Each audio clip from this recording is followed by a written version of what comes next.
This is the Mobile Home Park Lawyer Podcast with Ferd. If you're looking to generate wealth and passive income in the lucrative world of mobile home parks, you're in the right place. You'll discover solutions to the common legal and operational pitfalls and how to optimize parks to maximize income.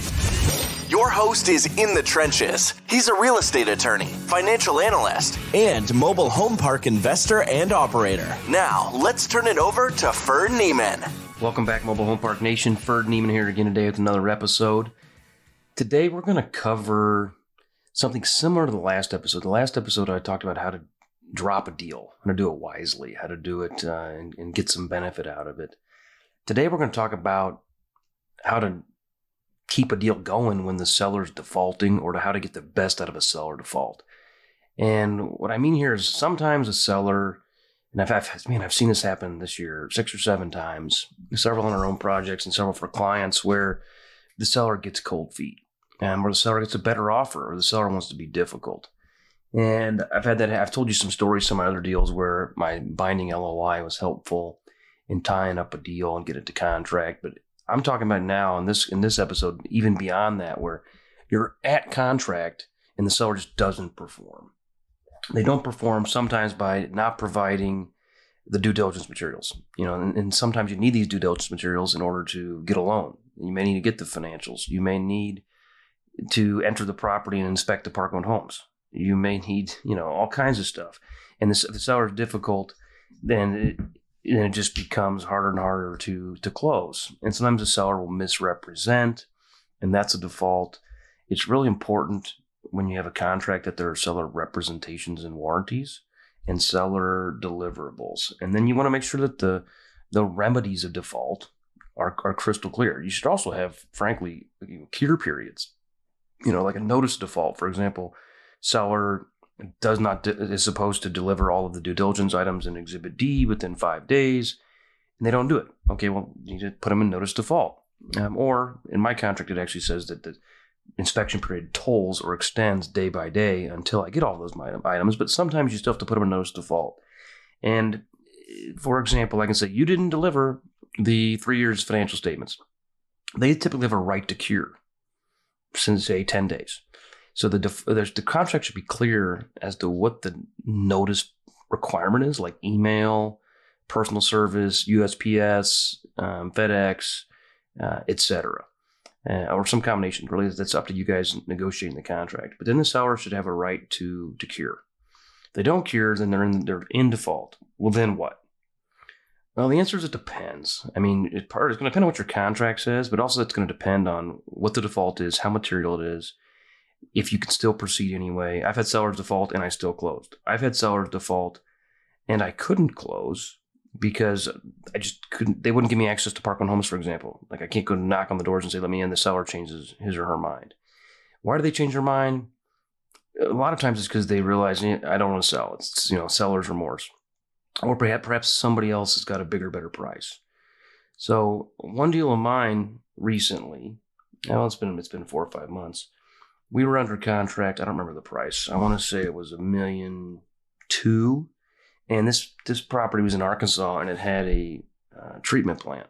It also had a well water system, but the treatment plant, the seller said, was in need of repair. And as a result, he bought a backup system, and he had it on site. And he bought it for a deal for $300,000 cash. I'm like, why do you have to pay $300,000 for a backup? He's like, because you can't ever find them for sale at that kind of price. So I got it on hand. So we then put in the binding LOI that we get the right to buy the park and all equipment, tools, personal property, etc. on site as of the day of the LOI. Well, this guy, he's an old man, decided later he didn't want to sell. I think because he didn't want to have tax consequences from his from the sale. So if he let it basically descend to his heirs, then they would get a step up in basis. They wouldn't have to pay as much taxes. So he didn't want to sell. Well, where we goofed was we didn't specifically call out the treatment plant and make him represent and warrant the treatment plant. The backup treatment plant was on site. Because as it turns out, upon inspection, it was not on site. And it was off site somewhere else. So we technically didn't have it as part of the collateral package or the purchase package in our LOI. And then he refused to sign the contract because he didn't want to sell anymore.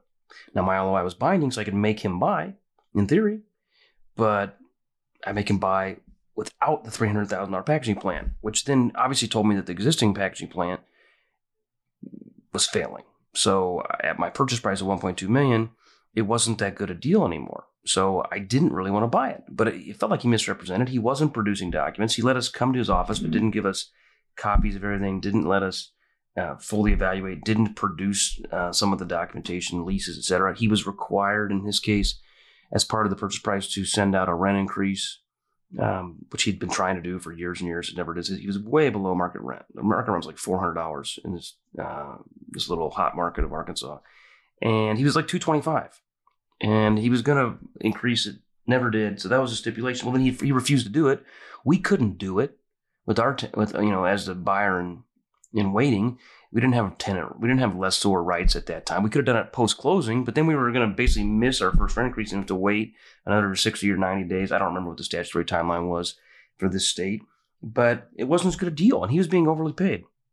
So he said, I'm not closing. I'm not signing. I'm not closing. So what we did, this is one of the default remedies, and it's kind of implied, and it depends on the state, but we filed a lien on the property. And we filed an affidavit of interest. And this affidavit of interest says, look, we have a right to buy. And we notify the rest of the world, including, basically we'll put it on record with the county recorder of deeds so that title companies will find it and he can't really sell it without us. Now, typically, a seller breach will have either damages, like liquidated damages. Sometimes you could try for punitive or consequential damages. You should probably never sign a contract with that. As the buyer, you want your damages to be limited to solely the loss of your earnest money. And as a buyer, you never want to agree to specific performance. But the seller should have to agree to specific performance. So our contract, our LOI, has specific performance. That means that in this case where the old man didn't want to close, we can sue him and make him specifically perform, meaning sell us the contract. Now, in our case, he sells the deal. He could sell us the deal at a price that we were no longer that comfortable paying. And retrading price, based on some of his misrepresentations, was really out of the cards, because he's like, whatever, you're going to walk? Go ahead, walk. Normally you'd retrade, say, look, you guys misrepresented. It's not worth as much. I need a $100,000 discount or I'm out. In his case, he's like, then just be out. Go away. But we didn't want him to get away that easily. So we liened the property. Some states that's suspect, there's specific recording requirements. Some states have a local attorney do it. And you have to have certain language in the contract or certain language in some sort of ancillary recording document. We frankly, he didn't know that. So we're like, hey man, we're not going away. We're going to file a lien. We had about $9,000 of cost. Now, in this case, we actually wanted to drop the deal because he wasn't going to provide the packaging plant, because he wouldn't send the rent increase, and because we did some market research, talked to some brokers, and we thought the cap rates in this town were going to be 6.5 to 7. This was a really nice park, clubhouse, pool room, swimming pool, lake, 50 MH, 25 RV, room to expand. We really liked, we were at a 7 cap, which we thought was a reasonable price, more than I would generally like to pay, especially with private utilities, but it had some upside on rents and all this. Well, turns out this particular market, broker said, no, these deals are selling at like 8 caps, 8.5 caps, even in today's market, which was kind of alarming. So our exit strategy was not going to be as good as we thought. So we weren't as jonesed about, doing this work and paying for what I call a single. We wanted a double, triple, or homer. So we were going to drop the deal. The guy had defaulted. So we said, look, you're in default. We can make you buy. His attorney said, you're right. He is, but he doesn't want to sell. He's an old man. Leave him alone. We said, tell you what, we've got $9,000 in cost. And if you give us $9,000, we'll go away. And he said, fine. And he gave us a check for $9,000. So it was pretty cool. A deal we were going to walk away from. We got paid $9,000, which is not life-changing amount of money, but it was better than losing $9,000, and it felt pretty good. And a lot of that $9,000 was if we bill our own time and things like that. Like, I didn't actually pay legal fees. I just allocated the amount of legal fees and time that I had in it, and I would have otherwise made that money, my opportunity cost, right? So it worked out. Other times, the seller does not want to sell no matter what. And in reality, it's because he's realized that he's got a more valuable property than they thought. Recently, I had a client, they were under contract for about $2 million, and the interesting thing here is they may not have actually been able to get a loan, in part because the seller wasn't cooperating, in part because the timeline was aggressive. And I honestly don't know if their goal in this was to wholesale from the outset or if they were buyers, closers. First time working with this client, so I didn't really know. Don't really have a good feel for what their portfolio is. But I know they found a park that was, they found a deal. And some other buyers, some other brokers were contacting the seller post execution of the contract. And they were giving him bigger numbers. So he wanted my client to go away. We were filing a lien on the property. We were not going away. We put him in a notice of default. And we told him he has to specifically perform. And because he had delays, he had to give us more time for our due diligence, more time for financing, more time for our closing, etc. And the guy just wanted us to go away. And ultimately, my client decided that, making some money now was better than going through litigation to see if they could actually get the property through specific performance, because it's not a guarantee. I ran into one of those where it was not a guarantee because the seller was upside down on the property and there was a loan higher than the purchase price, and therefore there was no equity, so we couldn't just make him perform, because if you did, there'd still be a lien on the property, so we'd have to pay the purchase price plus pay off the lender. In this case, the guy filed bankruptcy, which further complicates it and puts a stay on some of these things. So specific performance is not the holy grail, but it's as close as you can get. So you need to have it in your contract when you're buying. And in our case, with the recent with the client, on a $2 million deal, it ends up, the legal fees kept growing on this one, to be honest, because they kept going back and forth and lots of retrading. So it ended up being like $7,000 or $8,000 in legal fees. We got the seller to pay our legal fees and pay my client $100,000 to go away. So pretty much a wholesale fee without ever having to find the buyer or take the risk of not being able to close. And the key was we had specific reps and warranties in the contract, and we had specific performance, and we were able to hold their feet to the fire. So when they're in default, specific performance is the best. It's hard to get punitive damages or consequential damages, but that's important to have the specific performance in there. Another recent deal with a client, again, a first-time client, apartment guy, getting into the MHP space, pursued a big deal in the Southeast, north of $10 million. And it was a competitive deal, so the brokers and the sellers required firm or hard or non-refundable earnest money right out of the gate. And it was like $150,000. I think it was $250,000 EMD, and then $150,000 was firm, meaning gone. And that was what it was going to take. Well, we weren't comfortable with that, and I told my client, you got to agree to some outs. For example, what if this thing fails a phase 1 environmental? That's not your fault at all. You should get your money back. And especially if the seller knows it's going to fail at phase 1 environmental because it failed 5 times already. That would be fraud. And if he had any reps or warranties, but from the beginning, there was no reps and warranties. It was that's just the way it is. We didn't care for that at all, obviously. So we were able to negotiate a number of outs. One of which was a representation from the seller that he was unaware of any sewer or water system failures. And if the water or sewer system failed inspection or the phase 1 failed inspection, that we got to cancel the deal and get our earnest money back. And if there was a misrepresentation by the seller, we could receive up to $200,000 of our due diligence cost paid by the seller. So what happened? We did the inspections, hired a third-party professional to do all the inspections. The sewer system and water system was a complete nightmare. I mean, it was a $1 million problem. And we called local plumbers and asked for a bid. One of them said, $1 million plus if you get all the trailers out of the way so I can do the work. The other 2 plumbers said, we know that park, been out there before, huge nightmare, worst we've ever seen. We're not even going to bid it. To which we were like, does the seller not know there's a problem? Because all the local plumbers seem to know. I wonder who called them. I wonder who he tried to hire to fix it previously.